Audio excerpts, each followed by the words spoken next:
The words from my stepmother's phone call pierced through me like daggers.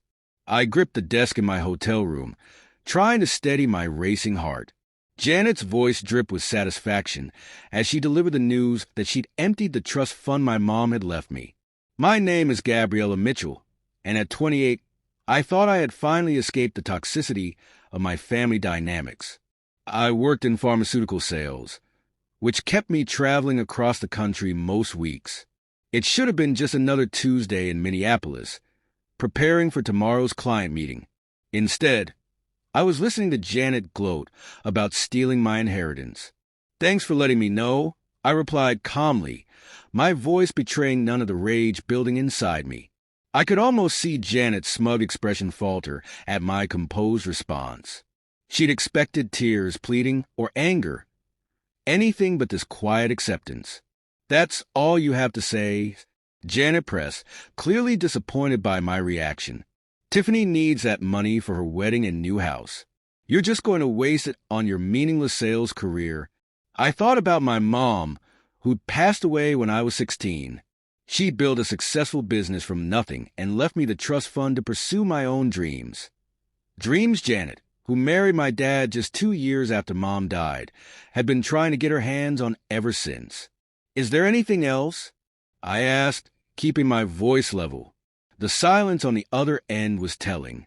What Janet didn't know was that 6 months ago I'd had a conversation with Mr. Harrison, my mother's old lawyer. He'd warned me about some suspicious inquiries Janet had been making about the trust. Together, we'd put safeguards in place. Legal protections that would make any unauthorized access not just impossible, but prosecutable. "You've always been such a disappointment," Janet spat, trying one last time to provoke me. "Your stepsister deserves this more than you ever did." I ended the call and looked out my hotel window at the Minneapolis skyline. My hands were shaking, but not from fear. Everything was documented, every call, every attempt, every manipulation. Janet had finally overplayed her hand, and I was ready. Living with Janet had been like walking on eggshells. After my mom's death from cancer, my dad seemed desperate to rebuild our family. He married Janet just 2 years later, bringing along her daughter Tiffany, who was 13 at the time. The tension was immediate and suffocating. My mom had built her pharmaceutical consulting business from scratch, working tirelessly to ensure my future was secure. The trust fund she left me wasn't just money. It was her legacy, her way of protecting me even after she was gone. But Janet saw it differently. To her, it was an unfair advantage I had over Tiffany. "Your mom wouldn't want you to be so selfish," she'd say, trying to guilt me into sharing the inheritance. "We're all family now."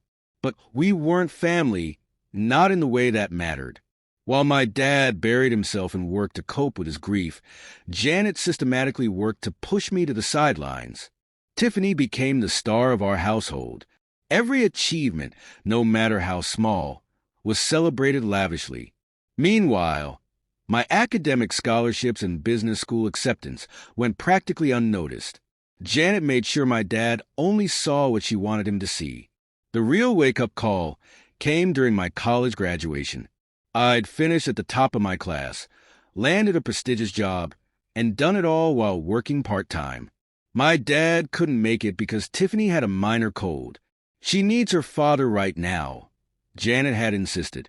That's when I knew nothing would ever change unless I changed it myself.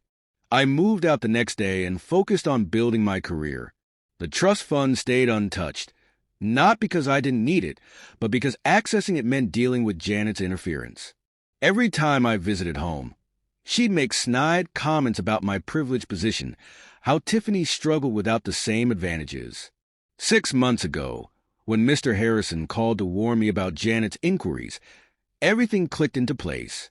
She'd been playing a long game, waiting for the right moment to strike. But I wasn't that vulnerable 16-year-old anymore. I was my mother's daughter, and I'd learned from the best about protecting what was mine. The trust fund wasn't just about money. It represented everything my mom had worked for. Sitting in my hotel room that evening, I pulled out the small photo I always carried of her. She was smiling, confident, The kind of woman I'd always aspired to be. The trust fund was meant to be my safety net, my chance to take risks and build something of my own, just like she had. I dialed Mr. Harrison's number. My fingers were steady despite the anger still coursing through me. He answered on the second ring, his voice familiar and reassuring. Janet finally made her move, I said, cutting straight to the point. She claims she's transferred everything to Tiffany. I was expecting this, he replied. I got an alert about attempted access to the account this morning. Don't worry, Gabriella. The additional security measures we put in place worked exactly as planned. Every attempt was logged and documented. I let out a breath I hadn't realized I was holding. So nothing's actually been transferred. Not a penny. Not a penny, he confirmed. But we've got her dead to rights on attempted fraud. The documentation is bulletproof. Would you like me to proceed with the next steps? I thought about all the years of manipulation, the snide comments, the way Janet had slowly poisoned my relationship with my dad. She'd been so confident in her plan, so sure of her control over the situation, that she hadn't even considered I might be 2 steps ahead. Yes, I said firmly, it's time to end this. Send the evidence to the family lawyer and copy my dad on everything. I want him to see exactly what his wife tried to do. Consider it done, Mr. Harrison said. And Gabriella, your mother would be proud. She always said you were smarter than anyone gave you credit for. After hanging up, I took a deep breath, feeling the weight of the moment settle over me. I had finally taken control. I opened my laptop and booked an earlier flight home. My client meeting would have to wait. There was a family matter I needed to attend to, and this time, I would be the one in control. I landed in Boston the next morning, the autumn air crisp and biting.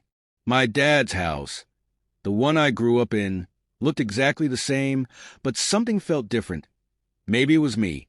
I'd called ahead to let him know I was coming, but hadn't mentioned Janet's phone call. Some conversations needed to happen face-to-face. I found them all in the living room, Dad, Janet, and Tiffany. Janet's smug smile faltered when she saw me walk in, replaced by confusion at my calm demeanor. Gabriella, my dad started, looking concerned. I didn't expect you until later. Is everything okay? Actually, Dad, we need to talk, I replied, pulling out my phone and the file Mr. Harrison had sent over the day before. Janet called to tell me she'd emptied my trust fund and given everything to Tiffany. I thought you should see exactly what happened. Janet's face went pale. I was just trying to help Tiffany, she began, but her voice lacked conviction. Don't, I said, my tone steely. Every attempt you made to access the account is documented. Every call, every forged signature, every manipulation. It's all here. I handed my dad the file. His hand shook as he read through the papers, his expression darkening with each page.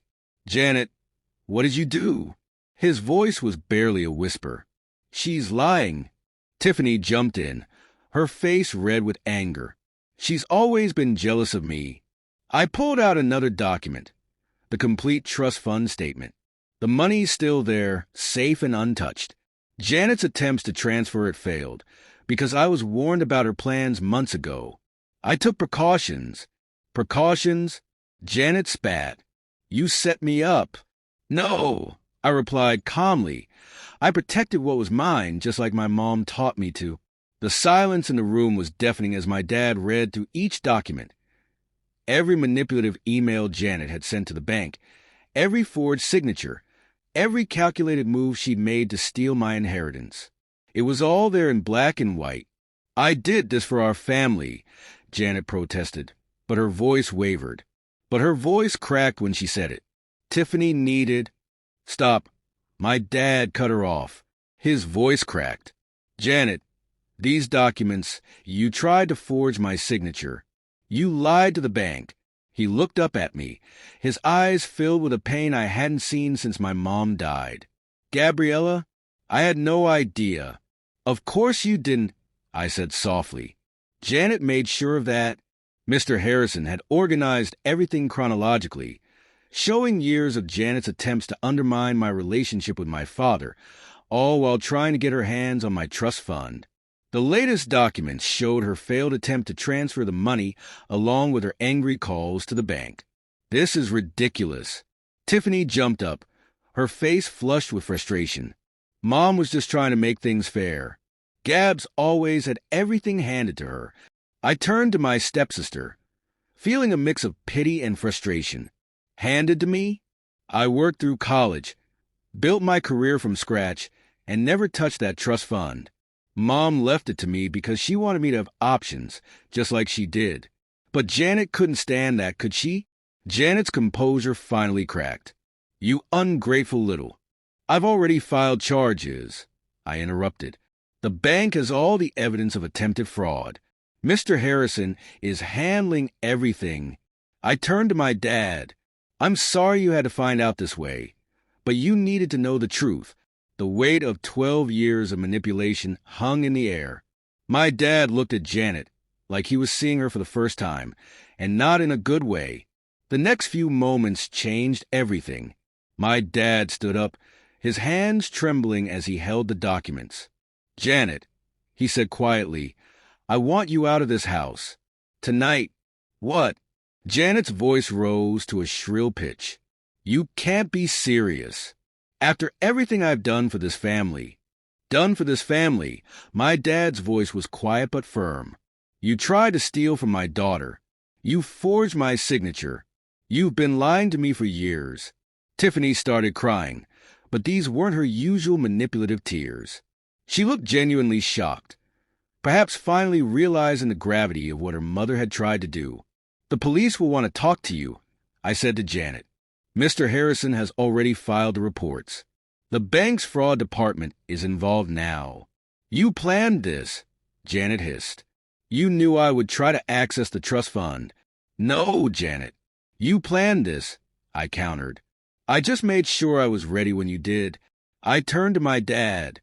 "There's more. Mr. Harrison found evidence that she's been skimming money from your account too. Small amounts, building up over the years." My dad sank back into his chair, devastated. I felt a pang of guilt for causing him pain, but he needed to know the truth. "Get out," he repeated to Janet, his voice breaking. "Both of you. I'll have my lawyer contact you about the divorce." As Janet and Tiffany gathered their things, throwing accusations and tears around in equal measure, I stood quietly by the window, the same window where I used to watch for my mom to come home from work. I could almost hear her voice. "Always be prepared, sweetheart, and never let anyone take what's rightfully yours." In the weeks that followed, my dad and I had some long overdue conversations. We sat in the kitchen one evening, the same kitchen where my mom used to help me with my homework, and really talked for the first time in years. "I failed you," he said, staring into his coffee cup. "After your mom died, I was so focused on not being alone that I didn't see what was happening right in front of me. We both made mistakes," I admitted. "I could have told you sooner about Janet's behavior, but I wanted proof first. I needed you to see it for yourself." The legal proceedings moved quickly. Janet faced charges of attempted fraud and financial exploitation. She tried to paint herself as a victim, claiming she was only trying to equalize things between me and Tiffany, but the evidence was overwhelming. The bank's documentation showed years of calculated attempts to access the trust fund, each one meticulously recorded. Tiffany from my trust fund reached out to me through email, claiming she hadn't known about her mother's plans. I wasn't sure whether to believe her, but I understood she was struggling with her own revelations about her mother's true nature. She wrote, "I always thought you had everything handed to you. Mom made it seem like you were the privileged one, but now I see she was just jealous of what your mom built for you. Mr. Harrison had helped me set up my consulting firm, something I'd always dreamed of but was too cautious to pursue. The trust fund my mom left me became the seed money for this venture, just as she'd intended. During one of our meetings, Mr. Harrison told me, 'Your mother would be proud. She always said you had her business sense and your father's heart. She knew you'd do great things when you were ready.' Dad started coming by my office every week for lunch. Sometimes we'd talk about Mom, sharing memories that Janet had made it uncomfortable to discuss for years. Other times we talked about the future. He was finally starting to look like himself again. The dad I remembered before Mom got sick. One day, as we ate lunch, he asked, "You know what your mom used to say about you? She said you were like a diamond. Pressure just made you stronger." Life began to take on a new rhythm. My consulting firm grew quickly, attracting clients who appreciated my direct approach and industry knowledge.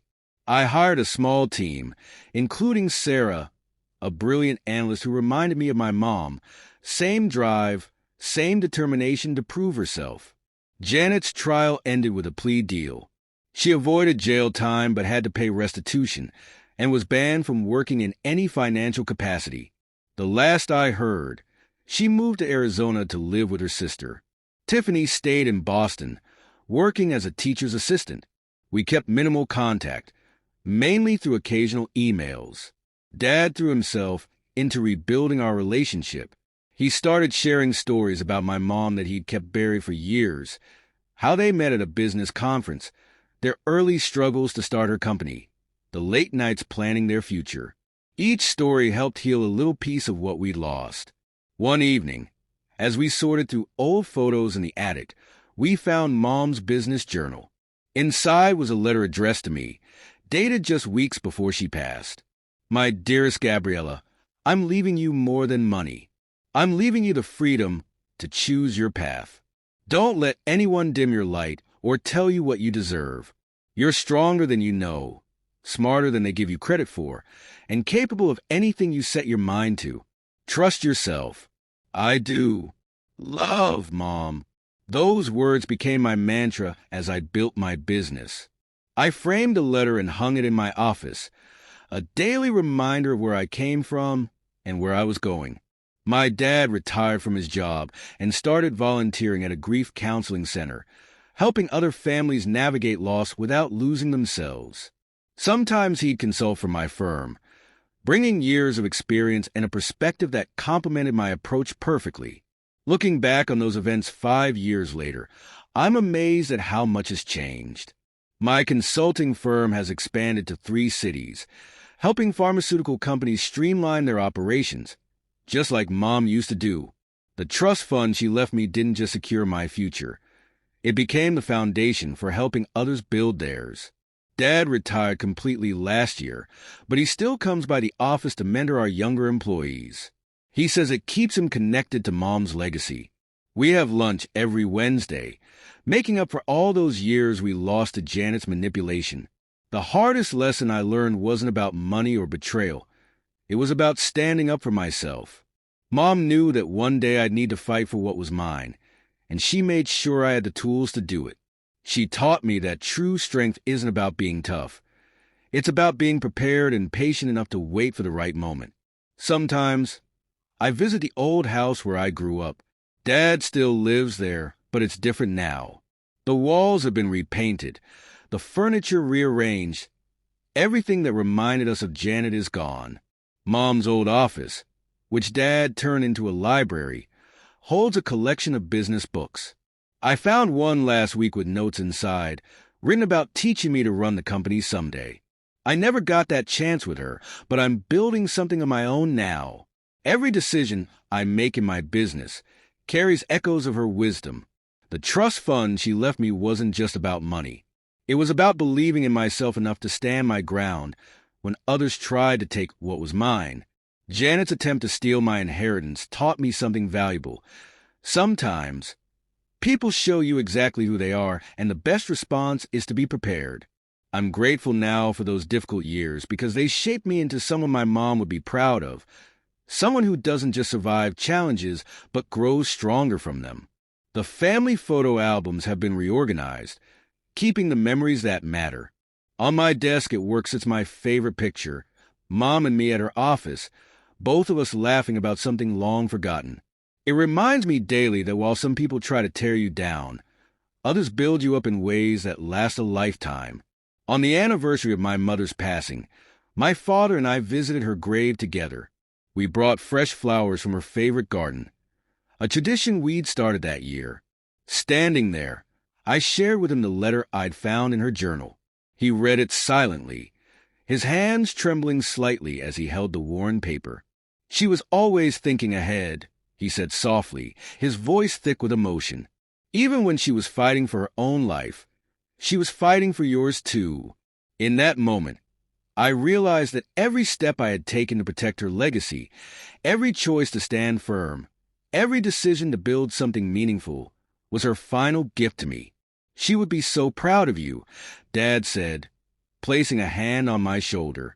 "And I couldn't be prouder to call you my daughter." Together, we stood in quiet reflection, knowing that while some wounds never fully heal, love and resilience have the power to transform even the deepest scars into strength.